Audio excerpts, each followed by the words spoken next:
Hello friends, আশা করি তোমরা সবাই খুব ভালো আছো। আমরাও খুব ভালো আছি। তো আজকে তোমাদের সাথে এই মিনি ব্লগটাতে শেয়ার করব নববর্ষের দিনে আমরা কোথায় গেছিলাম। আমাদের বাঙালিদের কাছে নববর্ষ মানেই কিন্তু একটা নতুন বছরের সূচনা। আর যতই আমরা ফার্স্ট জানুয়ারিতে নিউ ইয়ার পালন করি না কেন, নববর্ষ মানেই কিন্তু বাঙালিদের জন্য একটা স্পেশাল দিন। আর এই বাঙালি নববর্ষের দিনে একটু বাঙালি খাওয়া দাওয়া হবে না, তা কি কখনো হয়? আর আমরা তো এমনিতেই বাঙালি খাবার দাবার খেতে খুবই পছন্দ করি, তাই ভাবলাম চলে যাই একটু বেঙ্গলি থালি খেতে। আর তার জন্যই আমরা চলে গেছিলাম বারাসাতের মোজো ক্যাফেতে।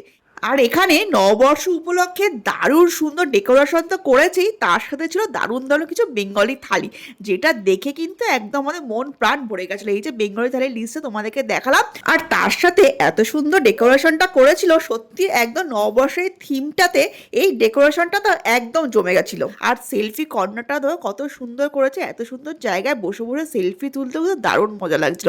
কিন্তু কি করব, আমার সোনাই তো একটা জায়গায় স্থির হয়ে বসছে না, তাকে তো কোনো রকমে আমরা একটু বসিয়ে রাখতে পেরেছিলাম। আর যেহেতু নববর্ষের দিনে ভিড়টাও অনেক ছিল, তাই খাওয়ার আসতে বেশ লেট করছিল। আমরা এখানে অর্ডার করেছিলাম মহারাজা থালিটা।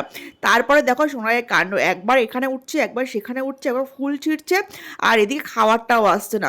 তো কি করব, এই নিয়ে বেশ খানিকটা সময় কিন্তু আমাদের চলে গেল। আর তার তো দৌড়ানো আর শেষই হচ্ছে না, লাইটগুলো গিয়ে গিয়ে ধরছে, একবার ফুলগুলি ধরছে গিয়ে, তো কোনটা ছেড়ে কোনটা ধরবে সে বুঝেই উঠতে পারছে না। কোনো কর্নার বাকি নেই এক্সপ্লোর করতে, সমস্তটা সে ঘুরে দেখে নিয়েছে। তো যাই হোক, ফাইনালি অপেক্ষার পর আমাদের সেই স্পেশাল থালিটা চলে আসে, মহারাজার থালি, যেখানে দেখতে পাচ্ছ কত রকমের আইটেম ছিল, ডাল থেকে শুরু করে লুচি থেকে শুরু করে পোলাও, সাদা ভাত, তার সাথে ছিল মোচা, চিংড়ি, মাটন, মিষ্টি, পাঁপড়, চাটনি, তারপর বেগুন ভাজা, শাক ভাজা, মোটামুটি সমস্তটাই কিন্তু মহারাজা থালিটার মধ্যে ছিল।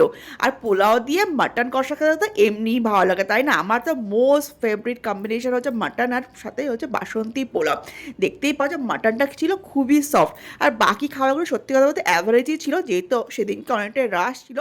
তবে অন্য সময় হলে হয়তো আরেকটু ভালো টেস্টটা হতো।